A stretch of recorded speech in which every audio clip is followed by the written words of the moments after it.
बहू।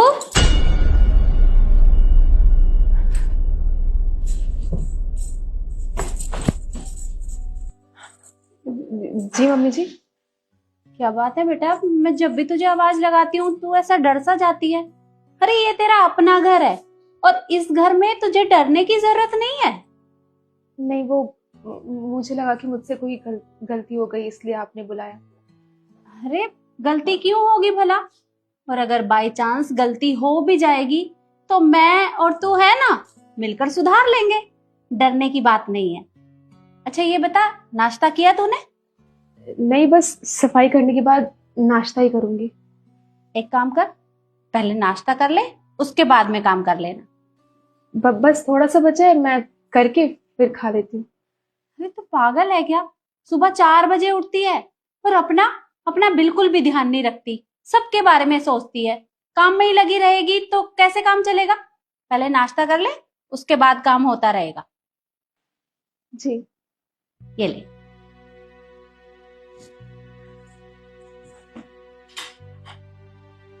अरे तू नीचे क्यों बैठ रही है? सोफे पे बैठ के नाश्ता कर, नहीं तो वहां डाइनिंग टेबल पर बैठ जा। जी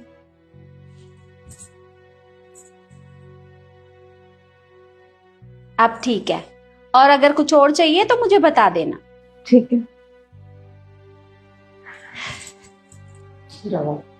अरे क्या हुआ?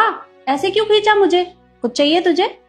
ये सब छोड़ो और मुझे एक बात बताओ, आप इस घर की नौकरानी हो? हाँ, जो अपनी बहू के लिए नाश्ता लेकर जा रहे हो। वो इस घर की बहू है, ये सब वो खुद देख लेगी, आपको ये सब करने की क्या जरूरत है? अरे अगर मैंने उसे नाश्ता दे दिया तो कौन सी बड़ी बात हो गई? मैं तुमको देती हूँ, उसे भी दे दिया। माँ, वो इस घर की बहू है, वो सारे काम खुद करना जानती है। अगर इसको आप इस तरह से सर पे चढ़ा लोगे ना तो कल को आपको उंगलियों पे नचाएगी ये, फिर क्या करोगे बताओ मुझे। अरे वो सुबह 4 बजे उठती है और शाम को सबके सोने के बाद सोती है, सबका इतना ख्याल रखती है। और अगर थोड़ा बहुत ख्याल हम उसका रख लेंगे तो क्या हो जाएगा? तो कौन सी बड़ी बात है काम करना, हर कोई काम करता है। और घर की बहू काम नहीं करेगी तो सास काम करेगी, वो इसकी जिम्मेदारी बनती है, समझे आप? आपको कुछ ज्यादा तरफदारी करने की जरूरत नहीं है उसकी। तेरा ना दिमाग खराब हो गया है जो इस तरह की बातें कर रही है। अरे मैं उसे इस घर में अपनी बेटी बनाकर लाई हूँ, बहू नहीं। तो मैं भला ऐसे बेटी और बहू में भेदभाव कैसे कर सकती हूँ? आपको समझाना ना बेवकूफी है। आपको वैसे भी करनी तो अपनी होती है, मेरी तो क्यों ही सुनोगे। लेकिन मेरी बात हमेशा याद रखना, जिस दिन आपको ये नचवाएगी ना उस दिन आपको मेरी हर बात याद आएगी, और मुझे क्या, आपको ये सब झेलना पड़ेगा। ऐसा कुछ भी नहीं होगा। ये ना तू बेवजह परेशान हो रही है। और हाँ, मेरी बात कान खोलकर सुन ले। वो तेरी भाभी है और उससे जरा प्यार से बात किया कर। और अगर तूने आज के बाद इस तरह की बात की ना तो मुझसे बुरा कोई नहीं होगा। वाह, यही अच्छा है। मतलब मैं आपको आपके फायदे के लिए समझा रही हूँ और उल्टा आप मुझे को ज्ञान दे रहे हो। मुझे ना इन चीजों की कोई जरूरत नहीं है, लेकिन मैं अच्छे से जानती हूँ जिस दिन ये सब होगा ना उस दिन देखना आप ही को झेलना पड़ेगा, मुझे क्या। इस लड़की का ना दिमाग खराब हो गया है। अरे कल को अगर इसके ससुराल वाले इसके साथ ये सब करेंगे तब इसकी अकल ठिकाने आएगी।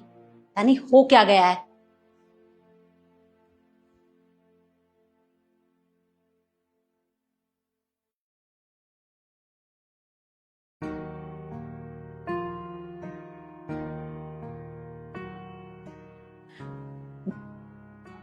बहू,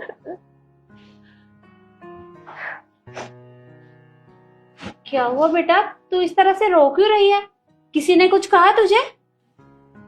नहीं मम्मी जी, वो माँ की याद आ गई थी। अरे बस इतनी सी बात? अरे माँ की याद आ रही है, तू फोन मिला और बात कर ले उनसे।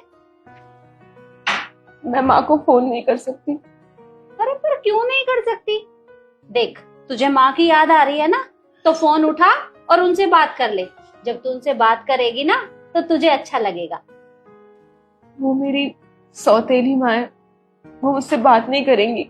मेरी मेरी अपनी माँ तो बचपन में ही मुझे छोड़ के चली गई। तो क्या हुआ बेटा? देख, माँ तो माँ होती है, वो चाहे अपनी हो चाहे सौतेली, क्या फर्क पड़ता है?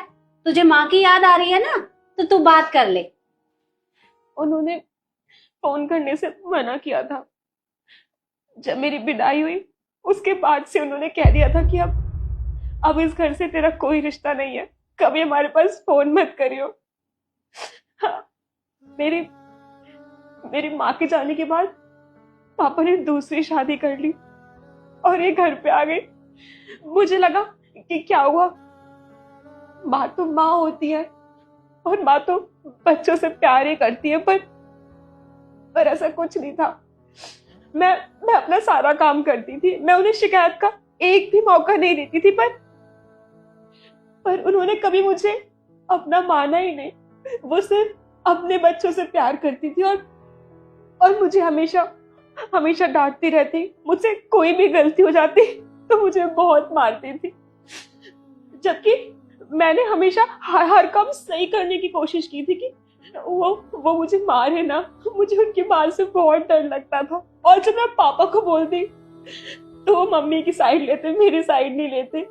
आपको पता है, घर में कोई भी सामान आता तो वो अपने बच्चों को दे देती, मुझे कभी कुछ भी नहीं देती थी।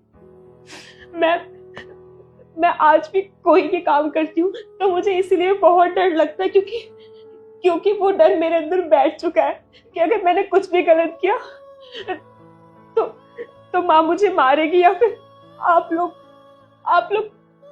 भी मुझे मारेंगे।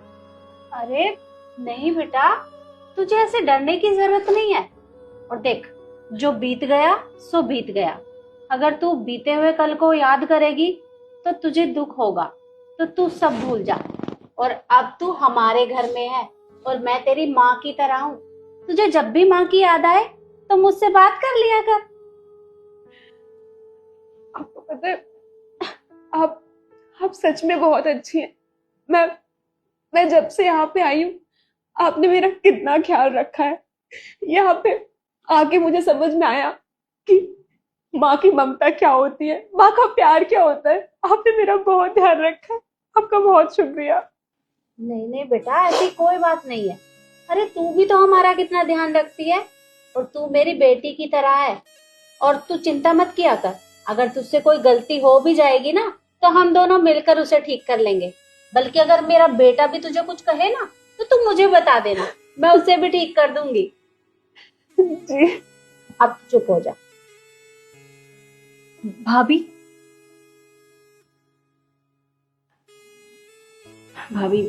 सॉरी, मैं आपको बहुत गलत समझती थी। मैंने कभी ये नहीं सोचा कि अगर कल को मैं भी आपकी जगह हो सकती हूँ। मैंने आपके खिलाफ पता है मम्मी को बहुत कुछ बोला जो कि मुझे नहीं बोलना चाहिए था। मुझे नहीं पता था कि आपने शादी से पहले इतना कुछ बर्दाश्त किया है। सच में अगर मैं आपकी जगह होती ना तो मैं तो ये सब सहन नहीं कर पाती। आप सच में बहुत हिम्मत वाली हैं। लेकिन हाँ, जो होना था सो हो गया। आज से आप और मैं ननद और भाभी नहीं है, हम दोनों बेस्ट फ्रेंड्स हैं। ठीक है? ठीक है। ये ले, अब माँ के साथ तुझे एक सहेली भी मिल गई है। चलो इसी बात पे फिर हो जाए एक फैमिली हग।